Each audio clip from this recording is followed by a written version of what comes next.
This show is proudly sponsored by Habitats at Home, Australia's leading PVC enclosure specialist. Check them out on Instagram and Facebook at Habitats at Home, and be sure to visit habitatsathome.com.au if you're in the market for PVC reptile enclosures and other reptile supplies. Massive thanks to Tyson over at Habitats at Home. If you're in the market for your first snake, or you're looking to add to your collection, check out Stone Deaf Reptiles for high-quality carpet pythons and other reptiles. Phil is a good friend of the show and has some of the best jungle pythons in Australia.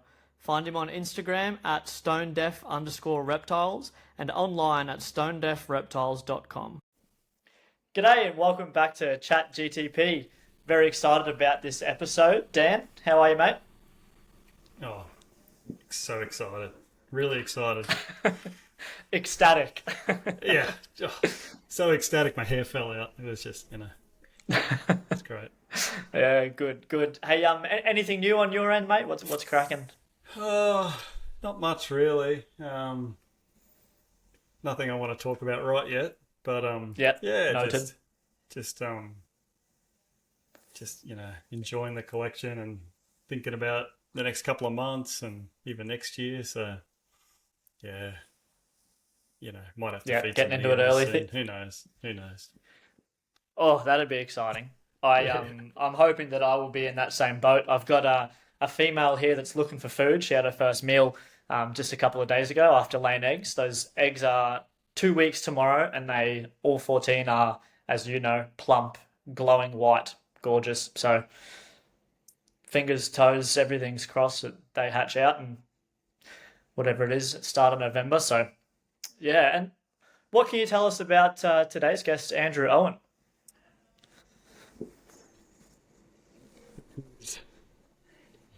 Seeing a diagram that he did with all the different, the hereditary patterns of yellow and red neonates, and what would happen if you bred two yellows together, and a red dominant against a yellow, and all these sorts of things. So I remember seeing his Supreme GTP, I think it's Supreme Green Tree Python logo there. So and apart from that, just absolutely coveting his animals on Instagram. Yeah, that's as much as I know, and I guess he's a guy who's been around for a really long time. So I think will be interesting for the audience to hear his perspective and a few surprises he's going to have. So it'll be interesting. Yeah, I think it's going to be great. I've only got a very sort of base level knowledge on who he is. I've been following him on Instagram for a little while. He's got a phenomenal website, which I'll obviously put in the show notes. But let's bring him on. G'day, Andrew. How are you, mate? Good. Cheers. Thanks, Joe. Thanks, Dan, for having me. Yeah, no worries, mate. It's an honour to have you on. Cheers. And thanks to anyone who tunes in to listen to me talk. Hey, there's a few out there. I can definitely confirm the Green Python podcasts are doing bigger numbers than all of my other ones. That is for sure. So it's good. Awesome. It's good. No, Yeah. it's a Hey, good so thing. for It's good anyone what you're doing, bringing some attention to the Aussie green side of things as well. It's a good thing. Yeah, thanks, mate. I think it's a good thing too. So for anyone who might not be aware of who you are, can you just give us a bit of a rundown on you and your history with reptiles, and then sort of how you got started in the chondro world? Yeah, okay. One of the lucky ones to grow up in the 80s before screens and devices and things took over our lives. So for me, like, my childhood was a lot of footy, a lot of cricket, a lot of basketball, being outdoors, and then typically you go have a kick of the footy at the local footy oval where I grew up. There was a creek around that oval, so evidently every now and then you'd run into a blue tongue or occasionally a tiger snake.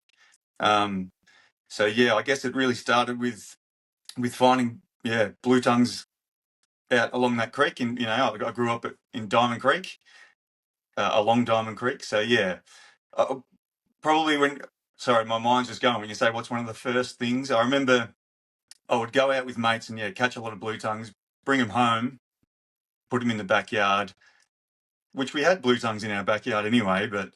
And Mum would go, to put put the clothes on the line and things like that, and find an extra few blue tongues, hissing at her or something. And it got to the point where mum worked at a trade school, and she decided to go talk to the metalwork teacher and say, "Do you reckon you could weld up like a frame so that I could put some chicken wire around it, and when my son brings his blue tongues home, he can stick them in that?" So they did that. It was an awesome setup, probably like 3 meters deep by maybe 1.5 meters, and used to stick me blueies in there, before I knew there was licenses and laws around that. This is probably mid 80s. Every year those blue tongues, they bred for me, so that was pretty cool. I still remember taking up like a bunch of veggies and fruit one day and hearing scurrying in the leaves, and it was a bunch of these baby blue tongues, and that's when I think I got really hooked. So yeah, from there it was just kept anything that I could get my hands on. Got my first snake probably would have been about 1990, just a children's python. Lucky to have mum support my hobby, which was really important. She didn't want to. Actually, I could tell a story for that. Like the first snake that I wanted to get, it was a friend's dad's from school, and I mentioned it to mum, and she was like, "No way, you're not going to keep a snake." So I actually went to that person's house and then called mum to come pick me up. And when she came, I was holding it, and she got to see how chilled out they were. Everyone pictures, you see a tiger or a brown in the wild, and they're flying along.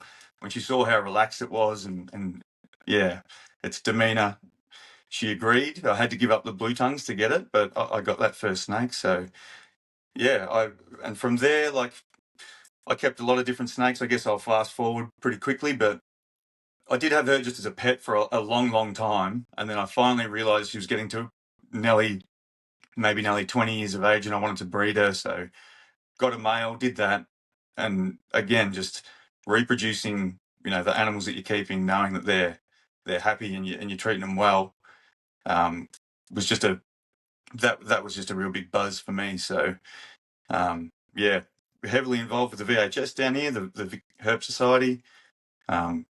Kept anything I get my hands on, but the dream was always green pythons. So yeah, I guess that didn't really become a reality until I think it was Adrian Hemmons and Michael Cermak bred the Aussies, and when I saw that ad in one of the first Reptiles Australia magazines, and there was genuine Aussies out there and available, I thought, I've got to get on this. So yeah, that was probably, I think I purchased my first Aussie greens in 2008. I would have got to. Wow. So I guess that's that's my effort at trying to give an intro. But yeah. Yeah, no, that's great. Yeah, 2008, Yeah. so 17 years in the green pythons. That's awesome. Yeah. And so then I guess, did you go just to strictly green pythons from 2008, or do you keep anything else now? So yeah, I should probably explain. So at that point, when I got those first 2 green pythons, I was living in Kinglake, in Melbourne. If anyone knows where that is, that was badly hit by the Black Saturday bushfires. So up until that point, I'd kept and bred children's pythons, spotted pythons, black-headed pythons. I had a pair of scrubbies that I was trying to breed. It never had luck. I got a pair of diamonds. It ended up being 2 boys. Central carpets. I had a lot of things. I had a lot of frogs as well. I was right into my frogs. So obviously green tree frogs, but white-lipped tree frogs, growling grass frogs, green and golden bell frogs. And I did that with Jen, my partner. We just had this menagerie that we loved. So the first Aussie greens, I'll be honest, some of it we've refinanced our home loan, and we were going to do some renovations at home, and I just included enough money to be able to get those first 2 green pythons with that refinance, because it's what you Awesome. do. I was confident I'd be able to breed them, but you don't know if you're getting a pair or what. So I got them in 2008, and then in 2009, it was actually a week after our first child was born, my eldest son Nate. The Black Saturday bushfires happened, and we lost pretty much everything. The only things I still had was my pair of black-headed pythons and diamond pythons, because with doing the renovations, we'd just done floorboards in our home, and we'd coated them, and all those toxic smells. It actually moved all the animals out to my in-laws' house, which was a massive effort. And I'd moved most back except for those two animals. So everything that was those two pairs, those four animals, everything that was at home on Black Saturday, yeah, we lost our house, lost everything. So I'm giving you that, just as a backstory of what happened. But then I do remember that's context. Yeah. So after that, I still had the two diamond pythons and the pair of black-headed pythons. So I've never not had a snake since I was, that 11-year-old kid that first got one. Life was pretty hectic. Had to move back in with my mum with a baby. Had the other animals at the in-laws, but it just kept my toe in the water, and I had a lot of support from a lot of family and the VHS guys. I was always going to stay back in the hobby. So I do remember after that thinking I had a lot of different stuff. I've got these southern diamond pythons, these scrubbies from Cairns, and I was struggling if I focused on one type, like the blackheads, I'd feel like I'd breed them. And I was just battling a bit with everything. And I remember thinking maybe after this, it should be a reset and I should just focus on one species. And I'd always loved the greens and just dip the toe in the water with them. And I'm like, no, I really want to just focus on the green pythons and go with them. So again, supported by the person I bought the Aussies from. He did say to me at the time, don't tell anyone. But he helped me out, get back into it. And so, yeah, had 3 Aussies. And I do remember saying to Jen, that's all I want. I just want 3 Aussies. I'll just set them up in nice enclosures. We'll have a family and I'll stop there. I reckon within 3 years, I'd bought maybe another 7 different types. I'd got, pretty quickly I got some from Craig Wilson, who had animals that had some nice blue on them, but really nice red, dark maroon red neonates. So, no, I drifted from the Aussies pretty quick. Bought a few adults, went down that path, which people learn. I got a few Biak and Biak out crosses. But they did go okay for me, but I wasn't able to reproduce one of the girls. One of them I did once. But you learn when you buy adults, it's a bit hit and miss. But no, I jumped straight in the deep end with everything. And the idea of just having those 3, might have lasted 6 months. Yeah. Said the same thing to my wife, The same deal. I had a couple of pairs and said, "Oh, that's enough. That'll be enough." Not enough. No, that's the way it is. Yeah, the green pythons tend to have that effect.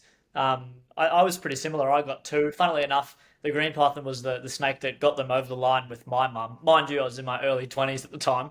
But green pythons were enough to win her over, and I had 2. Yeah, and as we're talking about now, I guess I had them for 8 years, and now I'm gone crazy. That the bug's taken a bit longer to take hold on me. Andrew, if you don't mind sharing, how much were green pythons worth back in 2008? The first 2 I got, I think I paid $6,000 for them each. Yeah. So yeah, it's funny, I think people have probably, enough time has probably passed that we can say that a lot of guys in the reptile hobby want to receive cash as well. I still remember going to the airport and met the person who bred them. And I wore these cargo shorts with like a couple of $1,000 in each different pocket. I'm like, how's this going to fly? But it worked. It was okay. I had a good catch up. I still remember laughing when they came out. They were in Chinese takeaway containers with a McDonald's straw, and I'm like, I'm paying $12,000, and you've gone and grabbed a straw from Macca's. That's funny, Andy. I think that must have been like the standard back then, because I bought some around the same time, and that's exactly how they arrived. Yeah, on a McDonald's straw. I remember thinking the same thing, just like, what the. But it's one of those moments I won't forget. Like, I'd never seen a yellow neonate. I'd seen greens at the zoo, and one at another breeder's place before, but I'd never seen a yellow neo. And when he pulled him out, I just saw him. It was just amazing. And I know we all covet the reds now, but I'll remember that moment forever. I was like, oh, this thing is unbelievable. But yeah. Yeah, funny. I haven't seen a yellow neonate for quite some time. I managed to hatch a couple in 2020, but we just received one at my work, a young yellow baby, and they're so cool. Yeah, They're so cool. yeah, There's something about them. That's why we're all here, I guess. yeah. So, what's the collection look like now? Yeah, so again, probably worth mentioning. So that was, yeah, when did I get those first? Yeah, I probably went pretty hard between 2009 and I don't know, 2011 with getting animals in stock, and I felt like I had a lot of bases covered. I had some Aussies, I had some Biacs, a few different, mixes because I like a bit of everything. Um, and yeah, I felt like I was doing okay. Bred a few different things, hit and miss, but had a good collection coming through. Did start my own business in 2016, so I backed off from breeding for a couple of years just because it takes a lot of work to raise those neos, and it was actually a good time. I, redid some enclosures, just keeping them as pets and enjoying them for what they are. There's nothing wrong with that as well. Like I really enjoyed that time. And then when I got back into breeding them, um, I'm trying to remember when exactly it was. It would have been around COVID, around 2020. Um, Took on a collection from a good friend who had to get out of the hobby. I did quarantine him for 6 months. I lost one animal during the quarantine early, and I thought that was just the adjustment from moving the animals from his place to mine, and didn't think much of it. It was a fair amount of animals, so to lose one, I was like, oh, that's okay. And then went on to breed them, but then randomly lost a couple of animals that were genuinely good, healthy animals. So got them tested for everything, and had been a bit naive in my time away from when I was setting up my business and I wasn't as in the hobby.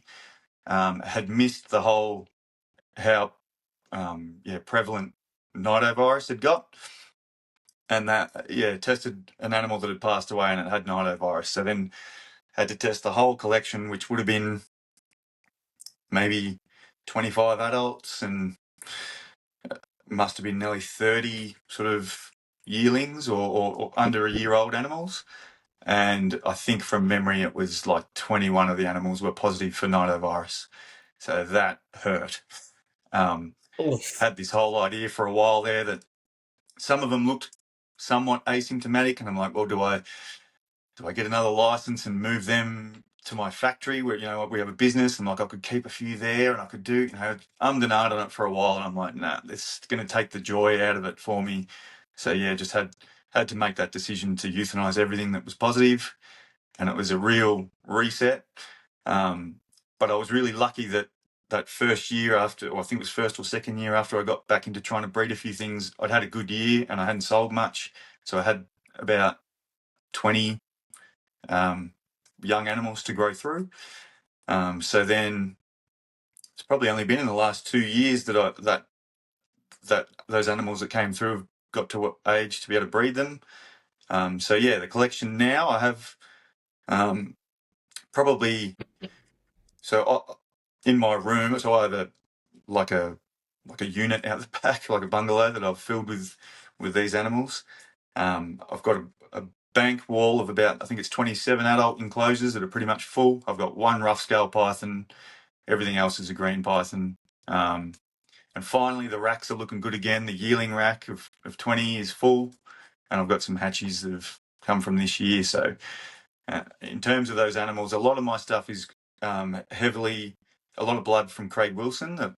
I did get those original animals from him.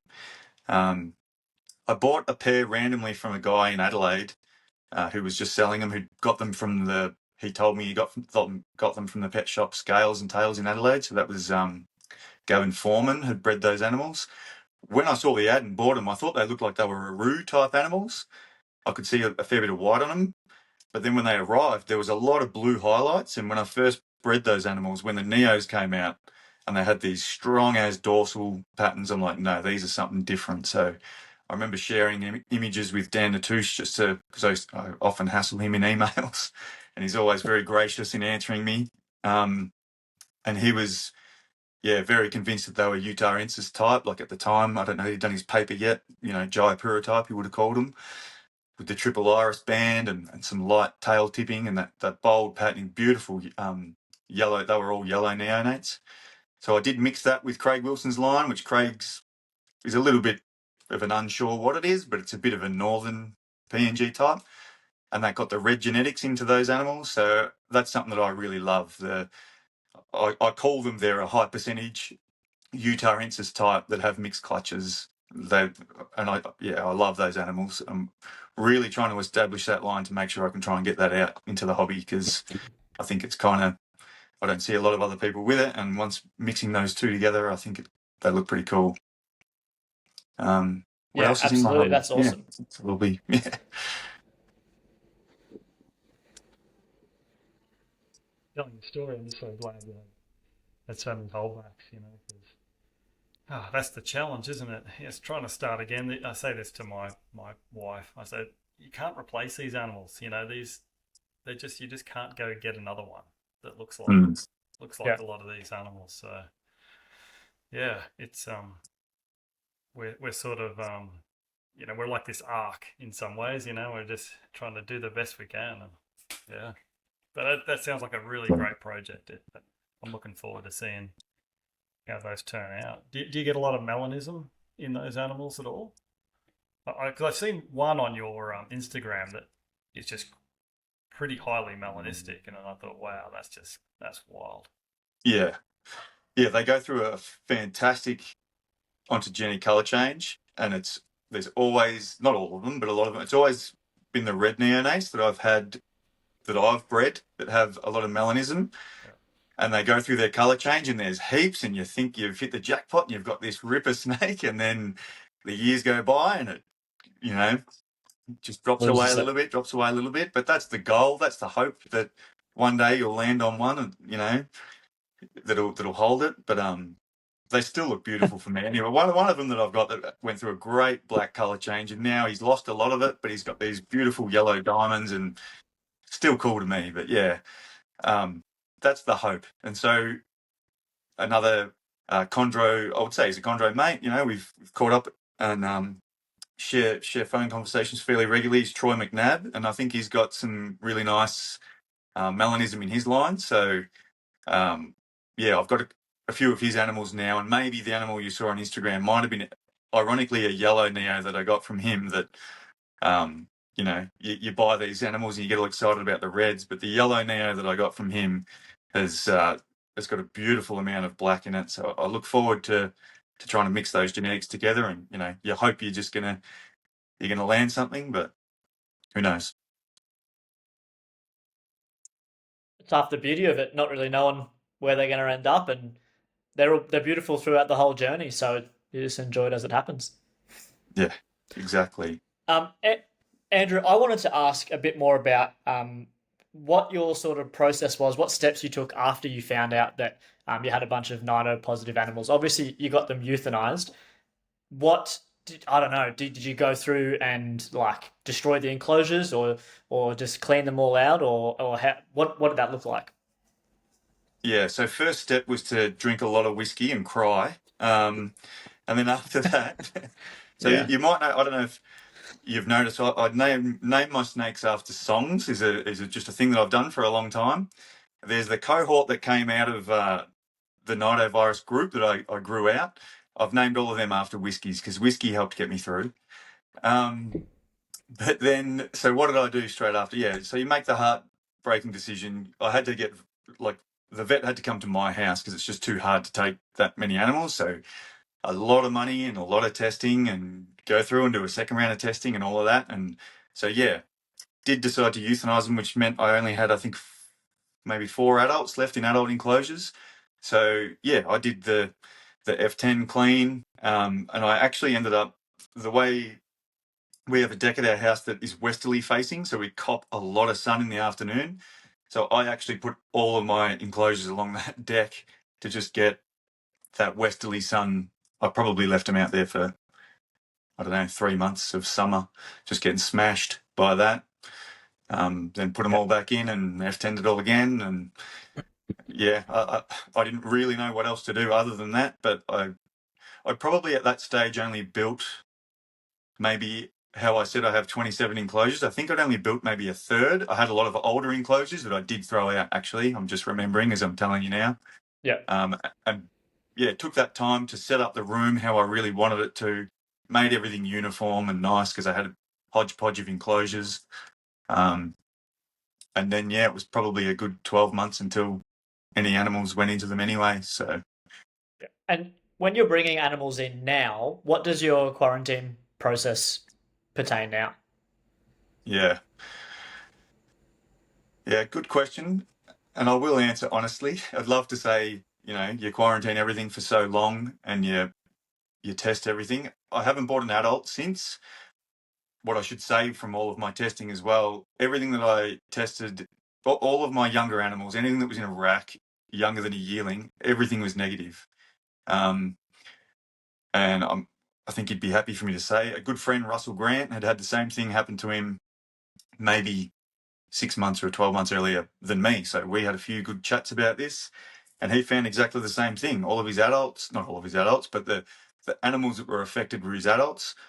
All of his younger animals were fine. So yeah, I'm not sure if anything's been found in that, but they certainly seem like it's the adults that are more susceptible. Whether that's cleaning habits, you probably, you go into your room and you see that one of your babies has gone to the toilet or whatever, you'll clean that tub out in 2 seconds. Where if it's an adult enclosure, it's probably a bit more work getting in and scrubbing it out. And so maybe we tend to the younger ones first. Like I was thinking about my habits, and I'm like, yeah, I probably do that.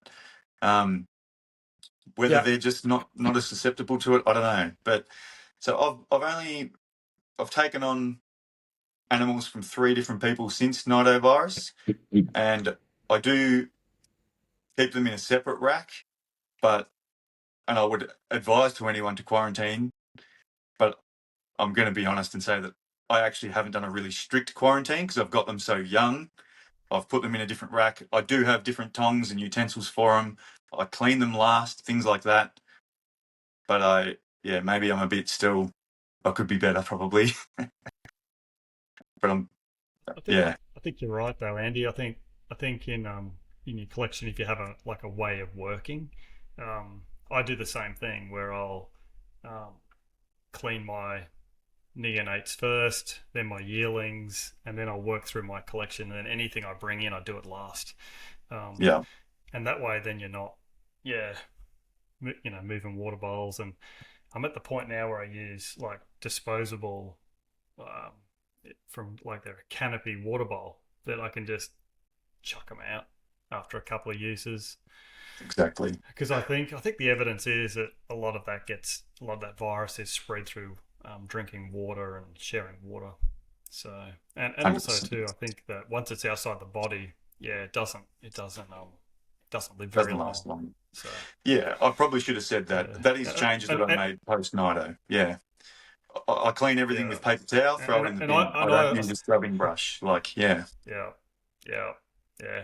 And I must admit, I'm a big I love 10% bleach solution. I find yeah, that's my go-to. So yeah. I use the F10 that has detergent in it, the green one, because there was some studies done that when there was detergent in it, it helped. I think it had something to do with whether I'm not a scientist, but the the virus wasn't airborne. If it hit the detergent somehow, it helped, or it put a layer on it or something. I've watched so many things at the time, but I'm like, I'm going to get the one that has detergent in it. But yeah, I probably should have said that. Paper towel for cleaning everything. Nothing goes into enclosures. All my water bowls, I just use like Chinese takeaway containers. If they defecate in them, they're straight in the bin. I'll probably get rid of them every, at least once a month. Um, I have F10 hand sanitizer that I would say I'll probably do like 2 enclosures and F10 hand sanitizer. And I've probably got about 25 tongs out there that I just change. I feed one, leave it on the enclosure, feed another one, and give them a wash, after doing a feed every time. So yeah, some of those Yeah. things that There's you there's forget that you weren't doing them beforehand, but they did sharpen up all of that for me. yeah, a lot of those little practices and protocols that you just sort of you put in place to sort of safeguard yourself. Makes a lot of Yeah, sense. yeah. Cool. Dan, you look like you wanted to say something just before. Nah, mate, I'm good. I'm just having some microphone issues. Ah, I see. Yeah, I see you turning that on and off. Oh Um, dear. Well, I was just going to say, Andy, I think this is exactly Andrew. This is exactly right. Is we we have to have this whole biosecurity way of working our collections. It's as soon as you get any sizable number of animals, it doesn't matter what it is. We have to bring that. I think people have to start thinking about that really seriously, and um, I think it's just good practice. And once you get into a routine, it just becomes second nature. Yeah. It's just I think it's just doesn't matter what it is, what you keep. If you're keeping large numbers of animals, you have to have good biosecurity practices and ways of working your collection and all that sort of stuff are just fundamentals. Yeah. as you So said, Dan, these animals are typically or practically irreplaceable. So if you can just implement a few little everyday, like little changes to things that you're doing every day to try to prevent losing them, it only makes sense to do it. yeah, 100%. I agree. Definitely. So, Andrew, you've obviously been around the hobby for a while. What's your thoughts on the way that the green tree pathing community is going now? What do you see for the future of green tree pathings in Australia? Yeah, I think it's going good. It was like during that time after Nidovirus when I was just, growing the animals up, it was fun to actually, chat to a few people and live, I said, like live vicariously through a few of them and try to help where you can if you can. But to see, yeah, guys like, Daniel Boswell is a great example of someone who has achieved a lot in a short amount of time, and the way he goes about it, really good. Um, it's not my story to tell, but like he probably took a little bit of a risk with buying some smaller animals, and then got really, it's the highs and lows of greens. He might have lost a couple, and he got lucky with a pair, and what do you know? He's bred some Kofi owls. I never would have thought we would have had Kofi owls in Australia. So, and the way that it's happened for him is just it'll be another one of those really cool stories. So that It's a we great all need to story. remember. Sorry. Yeah, well, it's a great story, and he might be on the show pretty soon to tell that for Yeah, himself. excellent. So yeah, when I see a community of people like him, Paul Daly's been on the show. I share messages with him. I probably shouldn't start name dropping because I'll miss people. Jason Allen, there's that next sort of group of keepers and breeders that are a real, there's that real community vibe about it, I think. And yeah, I think everyone's jumping on board with trying to really champion their bloodlines and where they've come from, and emulate some of that American lineage, which is something I really like to try to push. Because it's kind of it's good to know where your animals come from, so you've got different bloodlines, and it creates more value for them. But it's also, it's paying sort of homage to those guys that came before us. It's their legacy. You don't want to forget that. It was, we've come a long way from, how hard it was to get a green python, sort of pre 2000 to, to what we've got available now, and some of the different colours and patterns and locality types and things. Yeah, look, I think it's in a really good place, and yeah, I hope I can breed enough to get them out there and get more people into the hobby, and mixing different things up to, to even make it, to move it forward even further. But no, I think it's in a good place.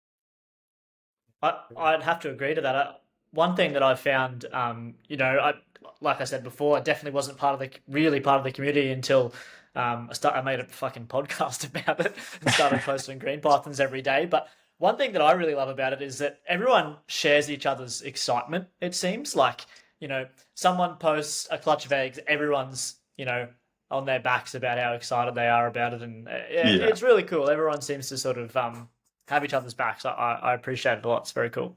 yeah, Yeah, I think there's an appreciation of the degree of difficulty. So every step is just yeah, another degree of difficulty, and I think if you've been there, you just you appreciate it, and you're right. Dan Boswell with his Kofi owls, you think the degree of difficulty across that whole journey is yeah, remarkable, really. So yeah, so I think we get it, and I think that it's the whole process is hectic and it's nerve wracking, but gosh, it's rewarding at the same time. And I guess it speaks to what you're talking about, Andrew, is, you had some setbacks, but you just kept on going. And I think that's quite common, I think, in the types of personalities that get into green pythons, because they're not a instant gratification animal. You know, 100% agree. and so it requires some grit and determination and some long-term thinking. And I think that all sort of comes together when you put lineages together and stuff like that. That, I know the stuff I'm trying to work on, and you guys as well. It's going to take more than my lifetime. So it'll be great to be able to, someone one day it'll get handed over, and animals will pop out, and then something that's in this room will contribute to that somehow. So I think it's really interesting, exciting, but yeah. I agree 100% with how you're saying everyone celebrates as well when everyone else has success. And I think, exactly to your point, we all know that you've got to celebrate the good times, because before you know it, there'll be something that breaks your heart and is brings you back down to earth. So yeah, you got to really celebrate those good moments. Yeah, agree. Well, we've done a lot of agreeing with each other. It's very good. It's very good. We need maybe we need a couple of cigars or something. Moral support.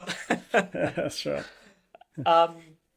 So that we talked about it a bit before we started recording, but there's a bunch of different I guess locality type animals within Australia, and some of their origins may be a bit mysterious. You might know a bit about a few bits and pieces, Andrew. Yeah, so I'm not sure about a little bit about some of the locality animals, but we were chatting beforehand that I feel like I'm not sure I've heard many people talk about where the hobby has come from in the Aussie scene over the journey. So I'm assuming that's sort of what you're suggesting. But yeah, sometimes English not good, very so. Thanks. Nah, all good. But no, yeah, like, so if I think back to when like I was younger, I'll give you a story, for example. I remember buying my second children's python off Brian Barnett, really respected breeder down here in Victoria. He was president of the VHS at the time. This would have been about maybe like 1994 or 95 or somewhere around there. Herp shop. Herp shop was the thing to go to, the big go-to, wasn't it? And Herp Trader and all that stuff. Yeah. So I used to go to the VHS meetings as a young, whatever I would have been, 13, 14-year-old. They were in the city. I used to fall asleep all the time because I was too young, and they'd go till, midnight. But I was just fascinated by it. Like I said earlier, I was into footy and cricket and stuff like that. Like my heroes were, footy players from Essendon like Tim Watson, or like, Michael Jordan for the Bulls, and Hulk Hogan in the WWF. But then Brian Barnett for me was just as much, he was up there with them. He was a star. And he was always really gracious with his time. And yeah, he would always answer the phone and answer all my questions when I called him. But yeah, like going to his place, when you go back to talking about early days, like for example, I remember one of my first, when you joined the VHS, they used to send you the Monitor magazine, which Brian put together himself. He used to stick in printed photos in all the pages, well, not all of them, but, like half a dozen photos throughout a Monitor magazine. Even the cover, you could pick it off if you wanted to. It was just a photograph.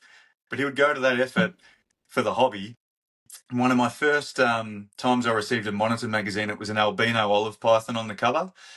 Gavin Bedford had just found it, and they did an article on it. And I think there was a Herpetofauna magazine with it as well that had the albino olive and the first photograph of a rough scale python. So as like a whatever I was, early teen, seeing these animals, the first ever photograph of this one, first one of these discovered, I was just... I went into hyperdrive with, how fascinated I was with all this sort of stuff. So fast forward to going to Brian's because I wanted to get a male children's python to match my first girl with. And went out to Brian's shed where he had all these animals, and talk about kid in a candy store. It was just unbelievable. Like it was better than going to the zoo, going to Brian's shed out the back.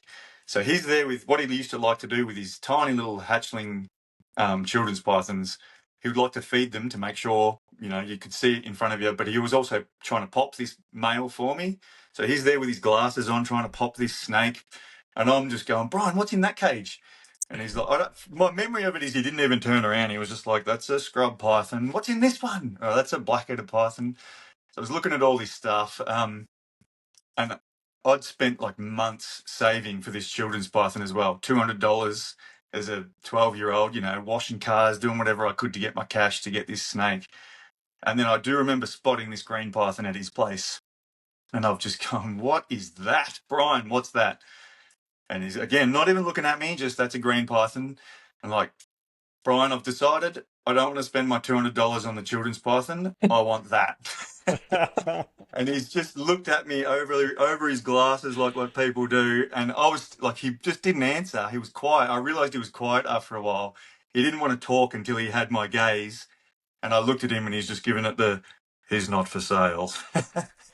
Now knowing what I know, I reckon in 1995, and I know now that was a male, so maybe the cheaper green python, but I reckon that boy would have been worth about $20,000 at the time.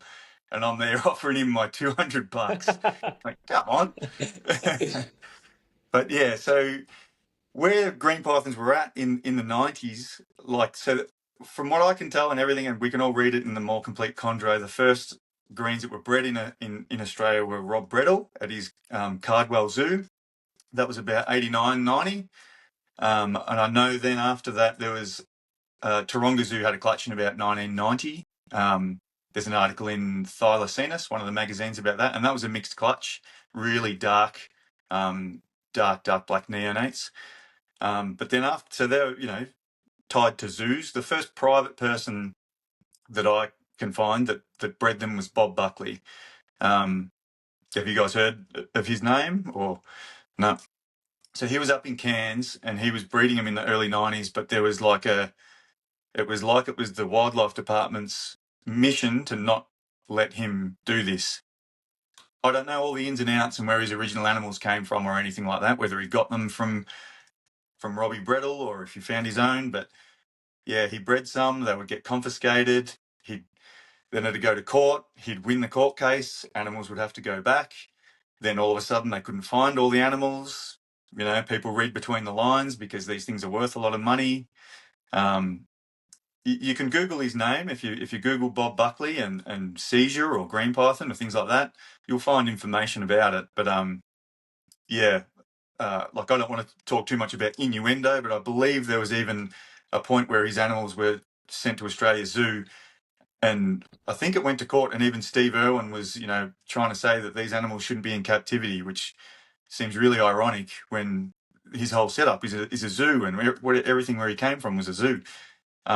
So yeah, it was really obviously would have been an awful thing for Bob Buckley to go through, but he did manage to breed a few clutches and get some animals out into the hobby in between things getting seized and taken back. And then, you know, he'd get, if they seized 20 animals, like say he had a clutch and he had 4 adults, you know, I believe there was a court case where they said, no, give all the animals back, and he might have got 4 back or something like that.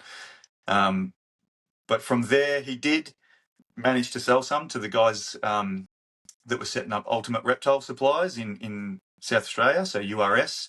And also at the time, like New South Wales were being funny. So there's breeders like Bob Withy and Charles Aitchison. I had a good conversation once with Charles Aitchison. Anybody who had a green python was getting targeted, getting raids were happening. So what I've since found out from talking to Brian Barnett after I was there and quizzing him again about what was that green python, you know, years later, what was that green python you had when I went and visited in the 90s? My memory is Bob Withy. He said to me, Bob Withy sent me that animal, just sent it to me because he knew that he was going to get raided. Everyone's getting raided. He was nervous that Queensland and New South Wales were coming together to get rid of every green python in captivity pretty much in private hands. So Bob just sent it to Brian to say, we've got to get some into other people's hands, make sure that they're not lost to the hobby. So yeah, and I believe Bob bred his animals too. So he might be another one, early sort of 92, 94, somewhere around that. But yeah, the 2 things that really I think kicked off the hobby for us private keepers was in 1997. Ironically, after all of the raids and confiscations and things like that, New South Wales had an amnesty that I think ran for a month, and they said if you have any illegal wildlife or wildlife that's not on license, you can put it forward, and during this amnesty, we'll let you put it on license and you can keep it. Sorry, Which, Andrew, why? How did that come about? Like, what was the, how did, that seems like a very odd thing.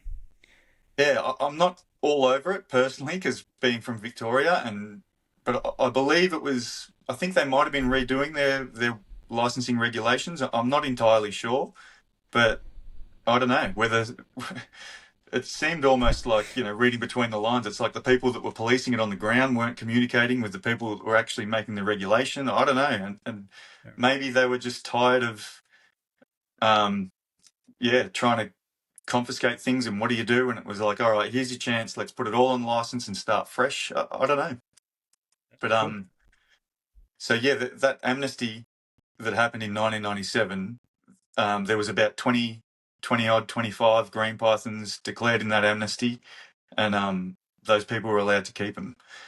And that is what has set up a lot of what our hobby is now. So the two main names that I know that were able to do that, and it was all fine, was Ian McDonald and Adrian Hemmons. They both declared their animals and were allowed to keep them. So Not big numbers. no, exactly. And even like again, over the years, Brian Champion might be a green python breeder name that you know. I shared a lot of messages with him. Funny that you call him a friend. I've never met him. I've never spoken to him on the phone. But it's the new age of the internet. Just shared a lot of messages with him. He had I can't remember exactly what it was, but he declared some type of boa, and they let him keep it. They're like, you can never breed it, but you're allowed to have it. And he kept it for years. He ended up, I think, donating it to, I think it was the Australian Reptile Park. I think he ended up just giving it to them. So they even went that far. They let some people keep exotics, with a lot of conditions, but yeah, they did that. So I don't know. I'll just keep talking, because I found all this sort of please. stuff That's really wild. I'm a bit fascinating. dumbfounded. Yeah. So Ian McDonald then, again, so my animals from Craig Wilson, I've chatted a lot with Craig, and again, I consider him a mate. I've got a few good stories from him, but his original animals came from Ian McDonald, so he declared them in the amnesty. My understanding is he bred them pretty quickly the next year and had real struggles trying to establish the babies, as we all know. The first sort of time you breed them, they can be really challenging. So Peter Krause had actually contacted him and said that he wanted to get some animals from him. So Ian McDonald said, I believe that he said, you can get them, but they'll be straight out of the egg. I don't want to establish them. You can do that. So the story that Craig has told me is that basically Peter Krause was the one who knew Ian, and he said, I can get six animals from him. And it was Peter Krause, Craig Wilson, and Ray Field were all going in together to get these six babies. So because Peter Krause had done the original contact, he's like, well, I'm going to get the first pick. I'm going to choose the first two, and then you guys can get the rest. So on the back of everything that had happened throughout the 90s and all these people getting raided and animals taken, there was a real emphasis on they have to be native Australian animals, and there was starting to be a little bit of an understanding. This is before all the work had been done, but there was a bit of an understanding that red neonates maybe weren't from Australia.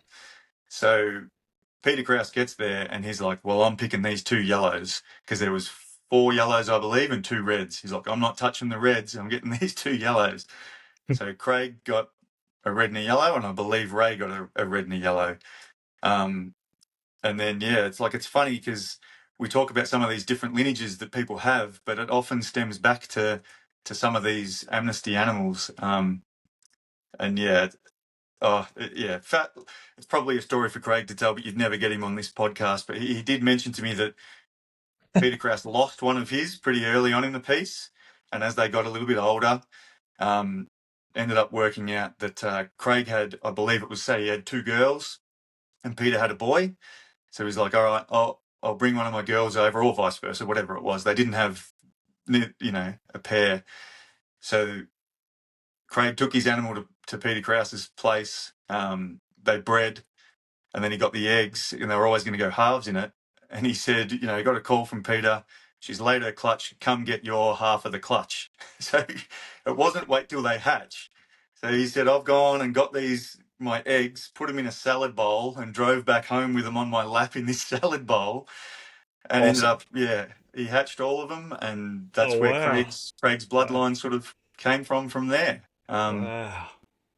So yeah, pretty amazing stuff when there's so few out there, and this is how some of them came about.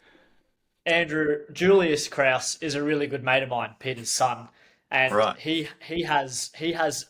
got, I think, 9 adult green pythons, and some of them are very, very old. I wouldn't put it past saying they could be some of those animals.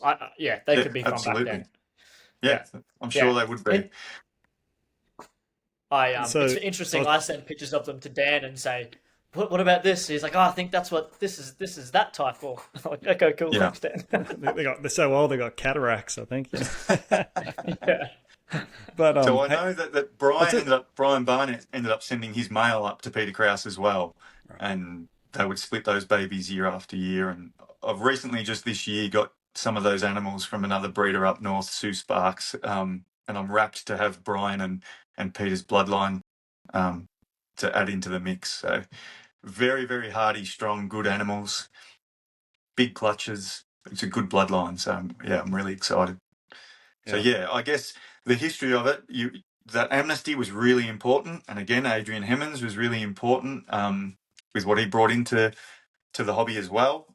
And was one of the, without Adrian, we wouldn't have the native Aussie greens, because I believe he declared native Aussies in that amnesty. That's where they came from.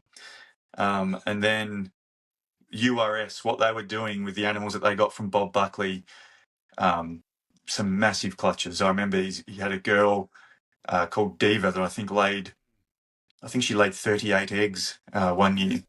And she was super blue too, wasn't she? Yeah, some of that bloodline once they went hormonal. Yeah. So I feel like those 2 things really set it off, and then there was that next wave of breeders that took it and ran with it. I remember Andrew, that time that URS would hatch those out. And I think they were selling for like $7,000 a pop, and there were long waiting lists. It was hard to get one. Yeah. Pocket money. Yeah, I know. Oh, things were expensive back then too. The first albino Darwins were coming out around a bit later that time, and they were selling for about $7,000 a pop as well. Yeah.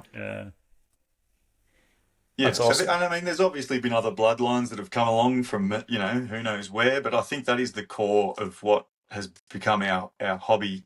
Like, again, talking to Troy McNabb, for example, like when I say, where did his bloodline come from? Where he got original animals from the guy at URS. It was Tim Mensforth, but before that it was they were joint together. Rolly Burrow, I think his name is. It ended up just being Tim, but he got animals from him. He got some from Dave McIntosh, who's a WA keeper, but he got them through trades and couldn't take them to WA, but he got them directly from Ian McDonald. And again, like, I think maybe even you probably know more, Dan, but I think even Stuart Barnes may have got some of his founders from Ian. Maybe I'm not sure, maybe. But yeah. And who was that?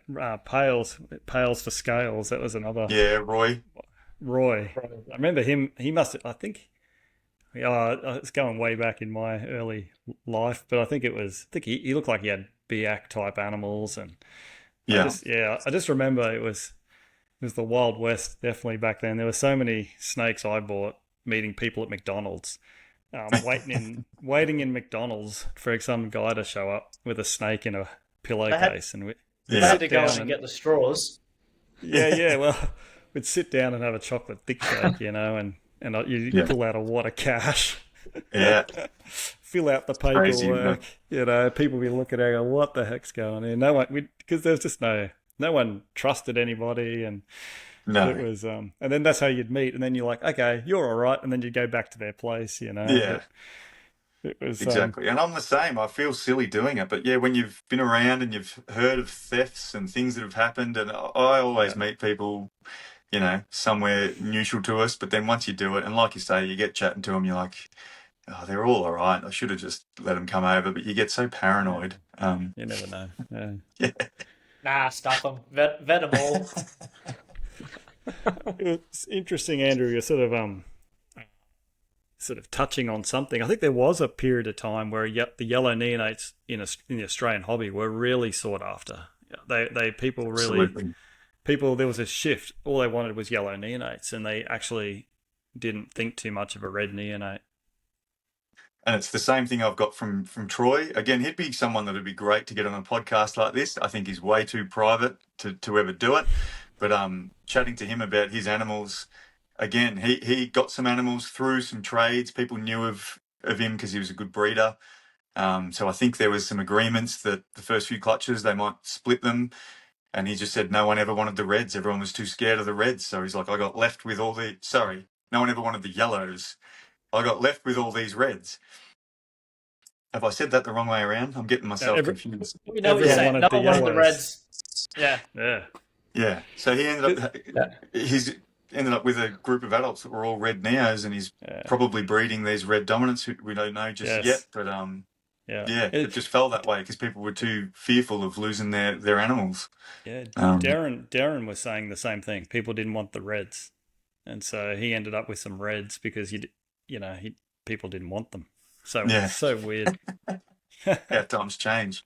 How times change. Vastly different to the average chondro keeper mindset in Australia now, that's for sure.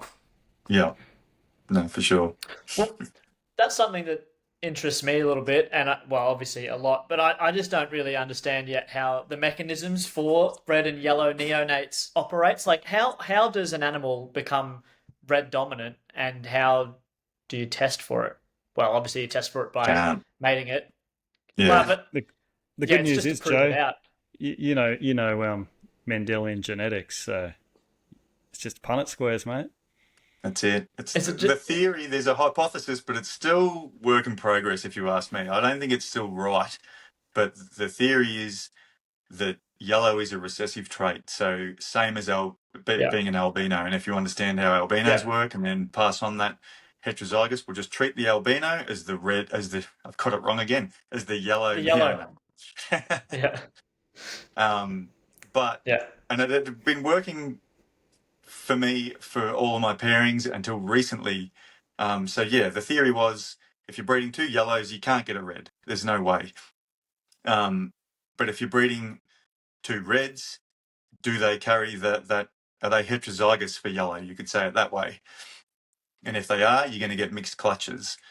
But then when you breed two reds, in theory, a quarter of them won't have that recessive yellow trait, and that will be the animal that should be a dominant red, or I forget the fantastic terminology. So my partner in life, Jennifer is a biologist. I've got to give her credit for the Punnett squares and the correct terminology there. I drew it all up as a snake dude, and she's just looking at it going, "You've got to be kidding me. What are you doing?" So she fixed that right up, and now I can't remember the correct terminology for a red dom, but so that's the hope. You keep putting reds together and you'll get it. But how do you test for it? The only way you'd be able to do it in the end is putting an animal that was a red neo over a yellow, and if you've got a full red clutch, you know that animal is that red dominant. Red dominant. Andrew, that you can call me Andy. It's all right. It's okay. Mate, I keep doing it. Friends now. We're friends. We're great. I'll just put my arm around you, see if I can get you from there. And there's a bit of a theory. I think it goes also back to the Trooper Walsh type theory as well. He just keep picking the darkest reds out of that clutch. So if you put two reds together, you pick the darkest one because that's likely to be be the dominant have the two dominant red genes. Yeah. Yeah, So but we that's the used to think theory. things like there was again another good friend, Ryan Stacey, bred quite a few clutches, probably around that 2010 to 2012 time, and he had a Biak female that we now know was red dominant, and he put a yellow male over her, and all the clutches were red. So then a few of us got his animals, and we were all hoping, yes, hopefully I've got a red dominant animal. But of course, they're now all got the yellow gene in them, so none of them would be. But at the time, we were all hoping that's what we had. But yeah, So we they're just all didn't know. RY, I guess. Yeah, RY exactly. animals. Yeah. Yeah. Yeah, super interesting. And so you got this Mendelian inheritance on neonate color, but then you've got this whole polymorphic adult traits, that you just have no idea how they're going to be expressed. It's super interesting, and you don't know what you got until they change color. And we're all notoriously bad at picking the good ones. And so I think this is, there's, when you put all this together, it just makes for such a interesting hobby, I think. You've got degrees of difficulty right across the whole lifespan. The breeding side, degrees of difficulty, raising neonates, the whole Mendelian inheritance of red and yellows, and then this whole polymorphic overlay. It's one of these hobbies, in my opinion, that you can never be satisfied. There'll always be something to chase. You're not going to get to the point and go, "Oh, that's the last piece. I've completed the 1,000-piece puzzle." It's just never going to be like that. Which is great. But at the same time, how brilliant is that? Yeah, exactly. That's why they're the best animal to keep.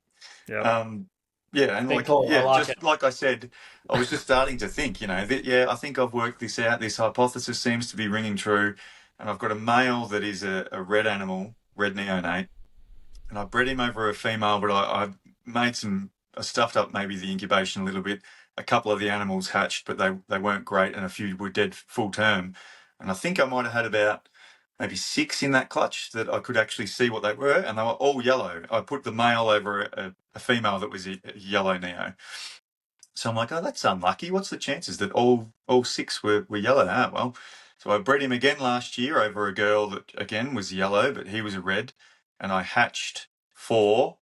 I think I only had 4 fertile eggs, so I've hatched 4. So I'm up to 10 neos from him, and they've all been yellow so far. And I know that's not a big sample size, but I'm like, this is throwing this a little bit on its head. What's going on here? So no, it's not a big sample size, but it's still 100%.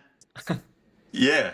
I'm like, where's his red genetics coming through? So I've put him over a girl this year that is a red. So it'll be interesting to see if they all come out yellow. I'm going to be going, hang on, what's going on here? But surely not. But He's a dud. We'll see. He's a dud. It is interesting. I don't know if have you seen the Glasser lines that come out of Germany? Some of those neonates, they're yellow, but really they're orange. They're a whole other thing. Yeah. And that whole line was built off yellow sarong, I think. Sarong crosses or something, I don't know. But yeah, super interesting. You see these things, you think, wow, highly patterned, and then this orange and white, and pretty cool. Yeah. Are they blaze? Are they the blaze? They're not. Is that something different again? They're just a completely different thing.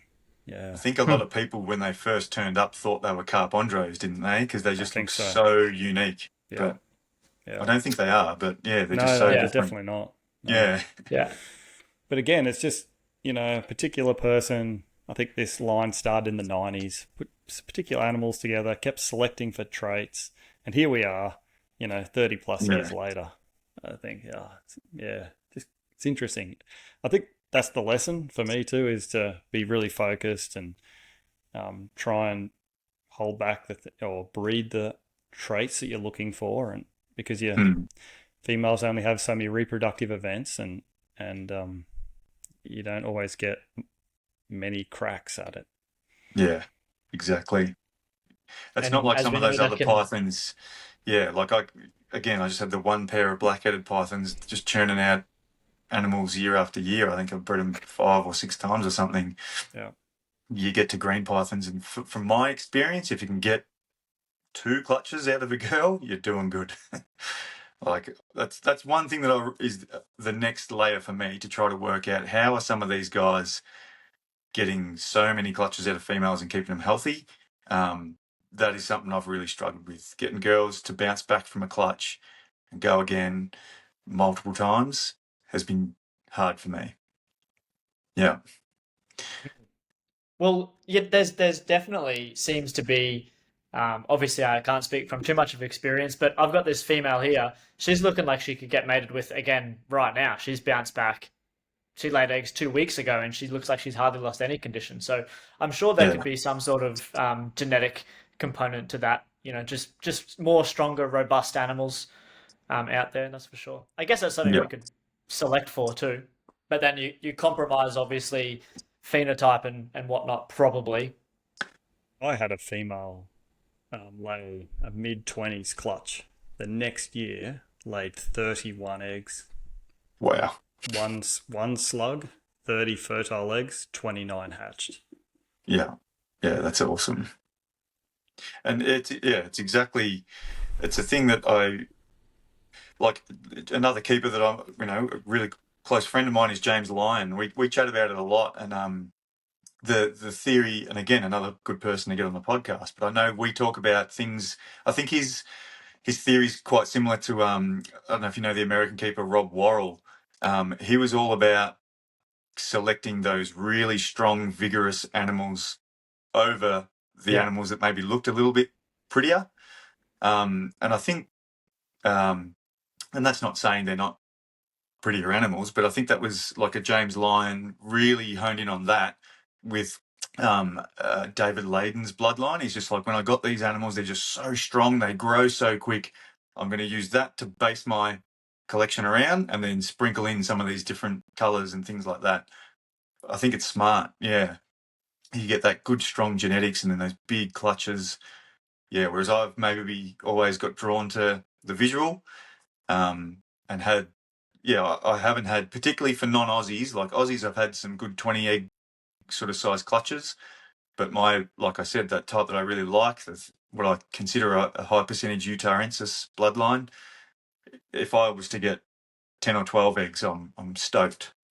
But they don't, for me, I haven't been getting big clutches from them. But then the babies look smoking hot. So it's, it's a trade off for it. Yeah, it's hard. It is a trade-off. Yeah, Yeah. definitely. Yeah. What's your season looking like this year? You got much on the go? Yeah, good. I've had a girl, so early days I did manage to get a couple of adult BX. I ended up breeding one of the males over an Aussie. Some people would curse me for doing that, but I was just curious, and at the time I think I still thought they were all just Morelia viridis. But I had a female still from that was even pre my Nido issues. So I was able to breed her with a male that's from James Lyon, Darren Ford bloodlines. So I was really excited about that because she's got one of my original boys that I called Hollywood. He was a pure Biak. He was a beast of a snake. He hated me, but I loved him. To still have his bloodline in my group now, because she was the last one, stoked with. So yeah, she had a clutch quite early. I could just tell that she was going to go early, so I paired them up a little bit earlier. Not a huge clutch. I think I got 7 hatched out of it, but I'm happy with that. Couple of dark Yeah. reds. Even that's another interesting thing. Every time something hatches, I'm thinking, I wonder if I'll get another like reds that look like what he'd produced in the past. I had a couple of clutches from him, and the Biak reds were always much more red.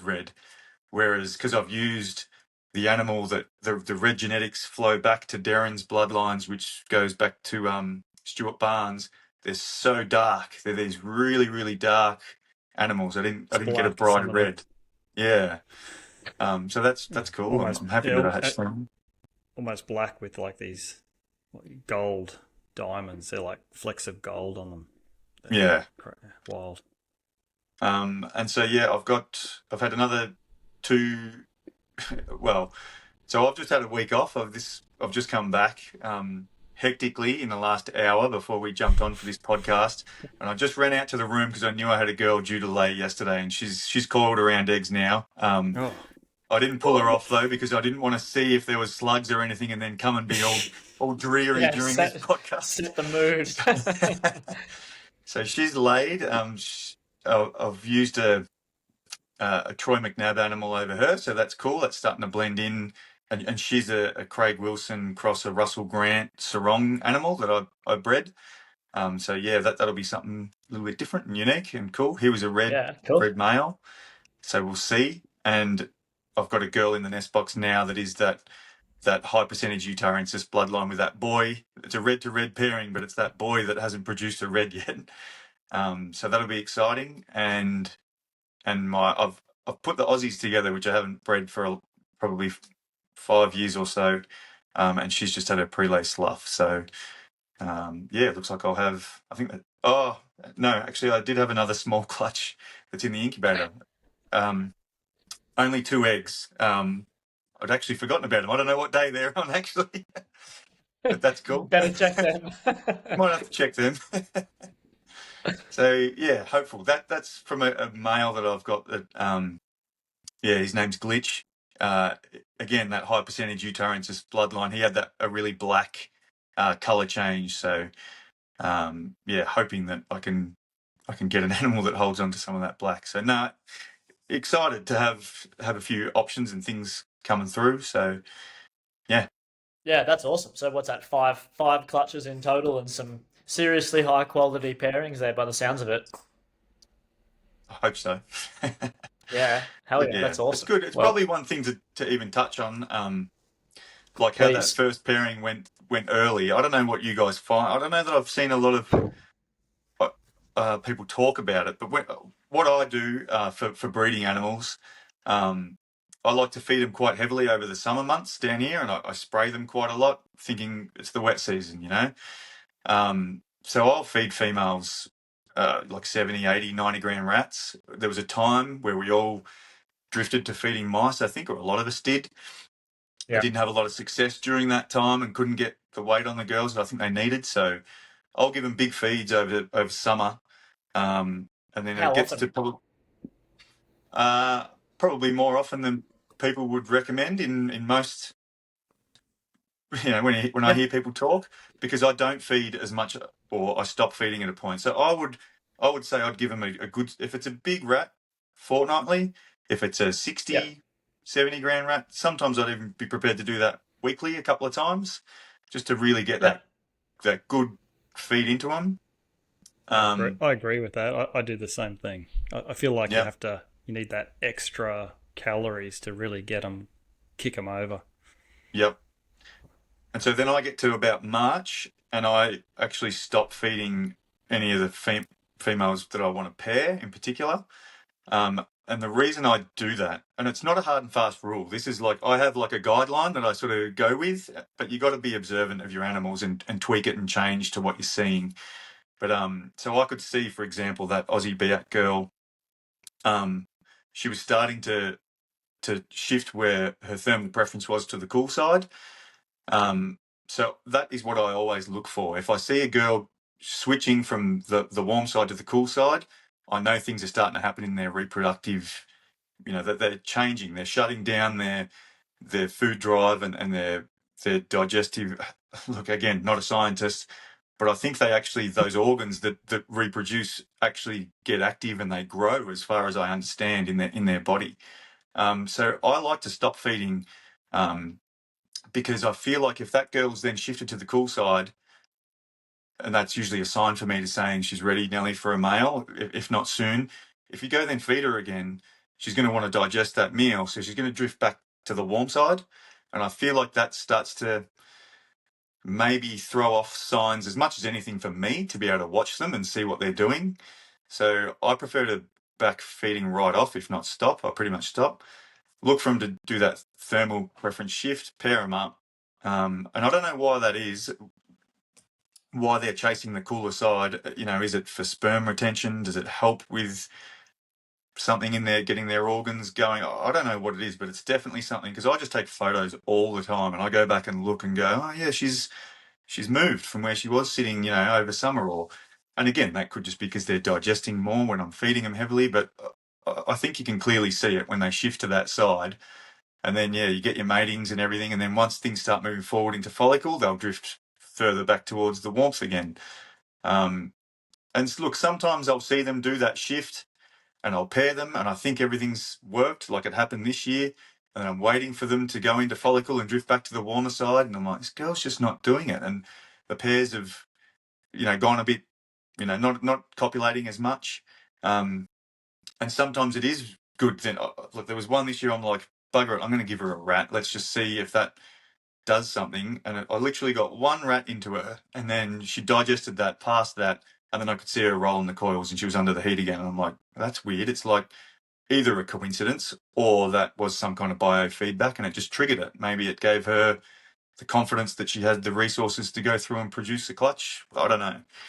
But so yeah, I really try to be observant for that. Noticed that girl early, went to the cool side. I'm like, I'm going to pair these guys in, like, I think it was March, which is early for me. I'm usually pairing like June, July, August. Probably July is the best month for me when you get those really colder nights. Like I cool them at night down to probably 20 degrees hot side. So the cool side's a couple of degrees less. But yeah, that's my basis of what I try to do. Big feeds, lots of food over the warmer months, wet season. And again, from my brief time in Iron Range, I had about, I think it was about just over a week earlier this year at the end of January, so in the wet season.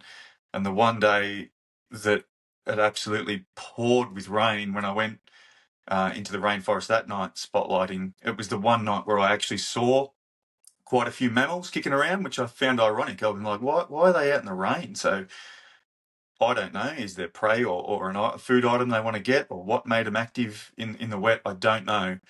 But it just, again, it's only a small experience, but it made me think, yeah, I feel like the wet season, there's more animals, there's more frogs and bugs and everything about. There's going to be more food for green pythons, so I'll go with those heavy So, summer foods. what sorts of mammals? Do you know what sort of mammals you were seeing up there? Because in my experience, it's the Cape York Melomys, and they're I think not that's what it the was. size of a 35-gram mouse. They're like closer to Big, an 80 or 90-gram rat. exactly. Yeah. And I Yeah, think that's what I was saying. Yeah, and they're big. yeah. I've got a good mate of mine, Elliot Budd. He was up there a couple of years ago, I believe, with Matt Somerville, and they saw a green python take a Melamese one night and then hunting again the next night, and it got a meal 2 nights in a row. Yeah. I know. So It's crazy, isn't it? Then we think in yeah, captivity, geez, if I give them 270-gram rats, are they going to prolapse? Are they going to, what's going to happen? But yeah. yeah, they're obviously I taking mean, big prey items.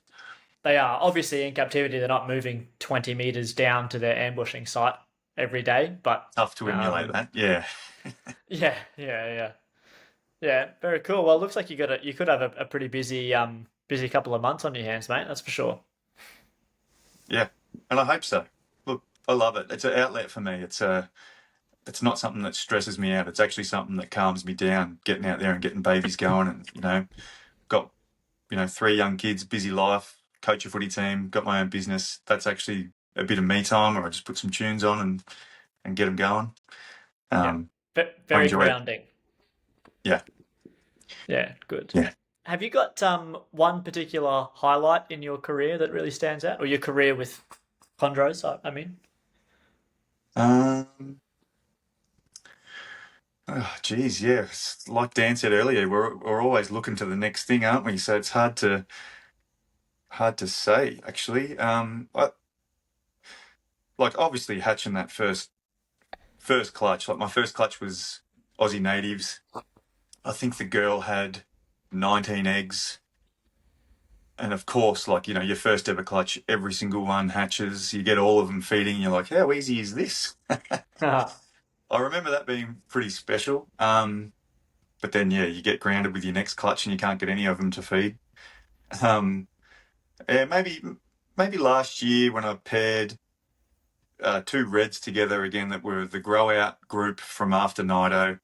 Um, and she had 8 big, massive, fertile, healthy eggs, and just how cool those babies are looking. I do remember that just being a moment where I was like, yes, I feel like I'm coming back. Yeah, that's a special And one. That's cool. they're all beautiful animals, and I'm stoked with that clutch. So yeah, maybe Yeah, understandably. those two. Yeah. Yeah, cool. I was gonna ask some learning opportunities you've had over the years, but I think we've gone over several of them. Yeah, maybe. I will give you one actually. Talking about getting babies going, I don't know if many people have spoken about. I think maybe it is out there now, but the trick that I use that is by far the best is using. I call them like mouse drumsticks. So I think I first spoke about this with a mate. Like Peter Comber was getting anthill pythons going, and he would cut off the hind leg of a mouse.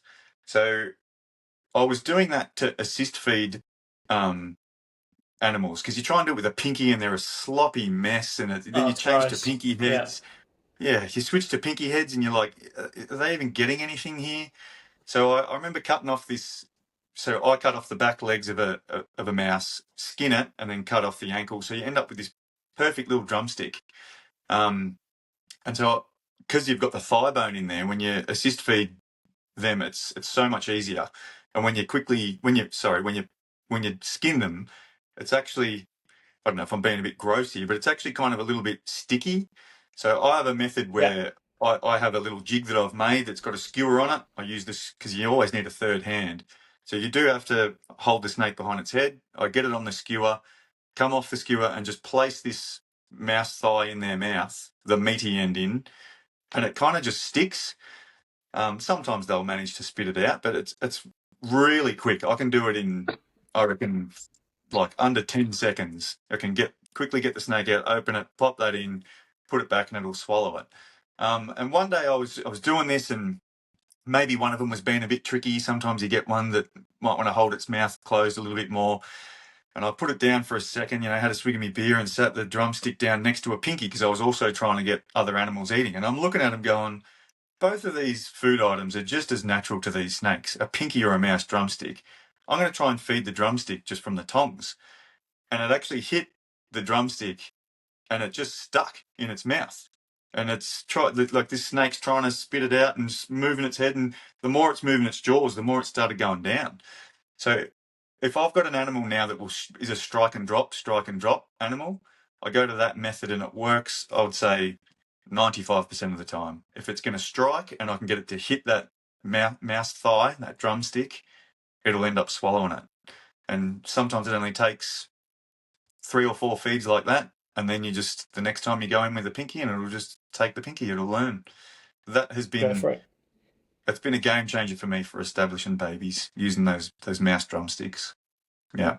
It totally makes a lot of sense. When you skin those mouse, we've all done horrible things to get snakes to feed. I think skinning a mouse drumsticks, that's not so bad, but it is really sticky, sort of soft tissue, and you can see how their sharp little teeth just get wedged into it, and they can't get them out backwards anyway. The only way through the only way to get past it is to swallow it. Yeah. Yeah. Yes, there's a whole array or a whole arsenal of tools that green python keepers must have, ready to use when they're establishing neos. And from my understanding, I've raised far more elapids and other trickier things. So I feel like I'm very prepared. If I get a clutch of 14 bad feeders, I think I'll be okay. They won't kill me if they bite me. So that's a good positive there. It's a good start. Yeah. It's a great start. I don't know. Less risk What involved. have you found, Dan, with I used to always, you read in the More Complete Chondro about chick down. I only ever had that work for me when I had one Biak clutch, and that was like a trigger for them. But chick down for like Aussies or any of the Viridis types, I just get nothing out of it.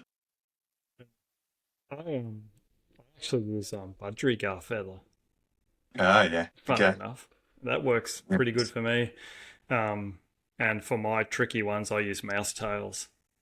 I Yeah. find I just snip the tail off a frozen mouse and defrost it, and same deal. The only thing I found is I want to be sort of feeding it again in sort of 5 days, because there's not a huge amount of nutrition. But I find that pretty, yeah. I don't want to do the mouse leg thing, so I just do that. I haven't. I don't know. I think I'm getting better at it. I don't stress now about poor feeders. I just hit them with a mouse tail. If you look like you're not going to feed, you get a mouse tail. I don't muck around. I lost so many neos in the past because I think I was too patient. Once they start going downhill, it's super hard to get them back and strong again, in my experience. So now it's like, okay, yep, you're a runner or you're a pain in the ass, mouse tail. So Yeah, I'm exactly the same, but with my mouse drumsticks. If yeah, they don't eat I'll give them one attempted feed, and if they don't eat the second time, I'll go to an assist feed then. yeah, That early for me, and I'm the same. I'll do every 5 days then, and typically they'll catch on after 4 or 5 assist feeds, maybe even less. yeah, yeah. Because I think the advice in the complete chondro is, oh, leave them for a couple of weeks or something, and so I was very read that very strictly and did that, and that was a mistake, I think. I did the same, and I would agree. Yeah, it's they're such a small animal, and if they don't get any nutrients, and then they're already, if you're going to have to assist feed them, and they're already deficient in some nutrients, and you're giving them the stress of that, it's Yeah, all bad. yeah. I The, think the for other me, it just makes. Sorry, you're right, Dan. Oh no, I was just going to say the other thing I've been trialing as well is some reptile probiotic. So I've been for these, maybe for runts and stuff like that, just putting the tail of the mouse in the reptile probiotic, giving it the mouse tail, or the mouse tail. Um, some of the, what they say on the label is it's also an appetite stimulant. Mm. So I think, okay, this can't hurt. So I get that out of the States.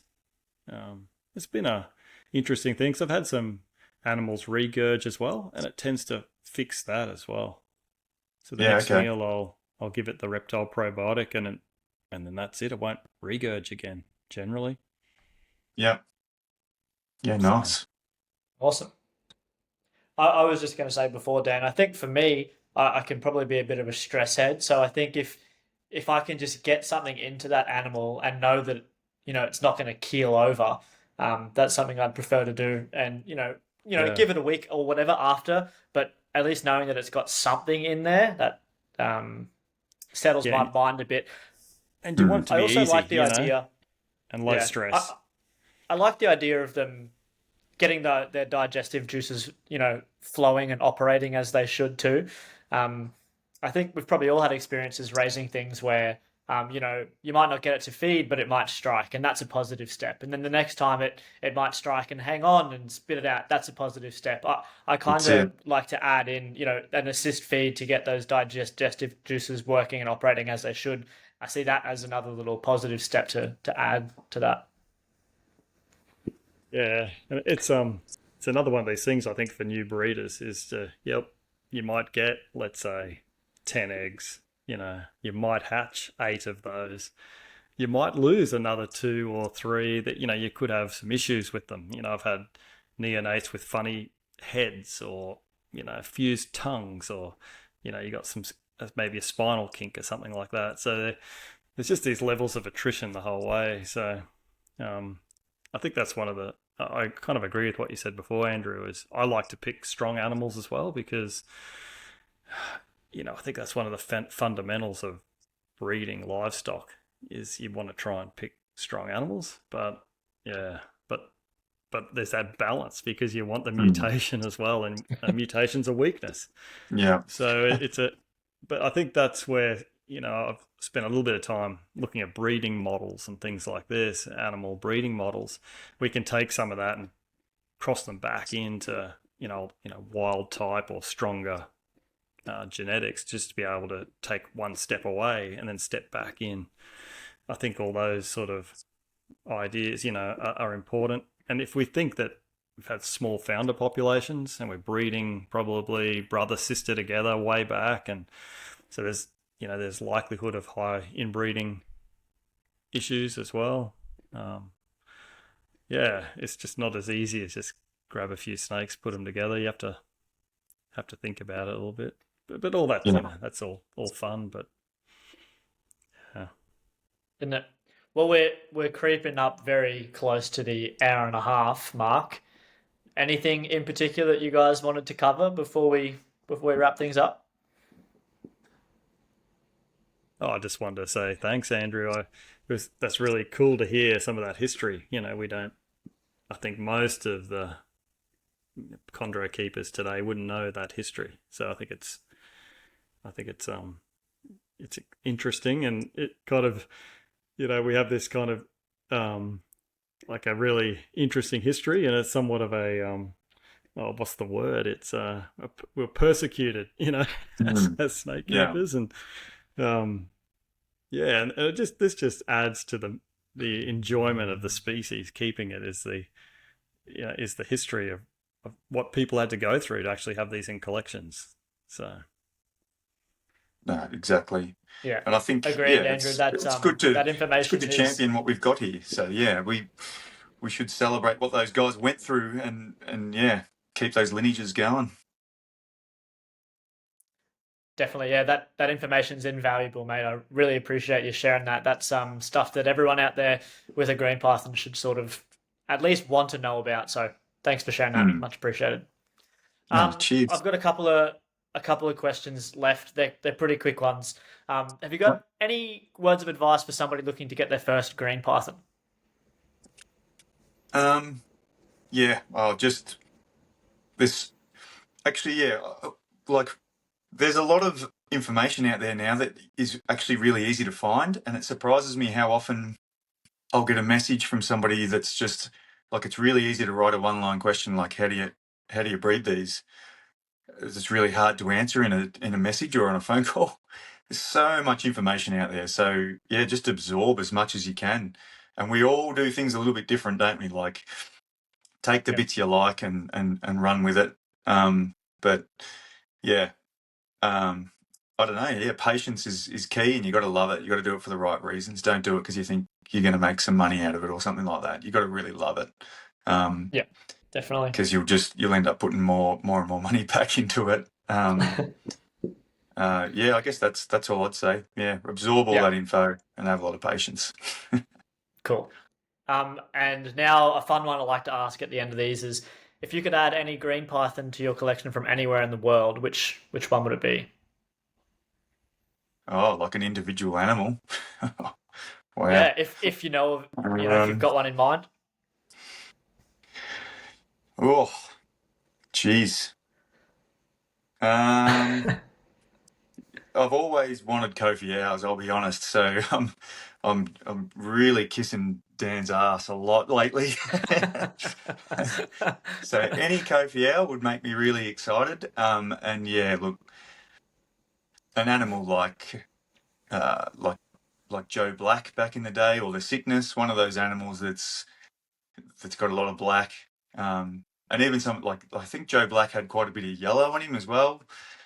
Some of those crazy, mix animals, they excite me just as much as some of the localities. So yeah, I don't know if that's a good enough answer, but yeah, that's what I'll go with. Yeah, hell yeah. No, that's awesome. Well, it's awesome, mate. Really appreciate you coming on the show, sharing some wisdom from back in the day. That's really awesome. Cheers, Dan. Oh, yeah, thanks. It's great. Have a good night, and I wish you the best for this clutch that you're just about to pull off and have a look at. Yeah. I'll let you know how it goes. Yeah.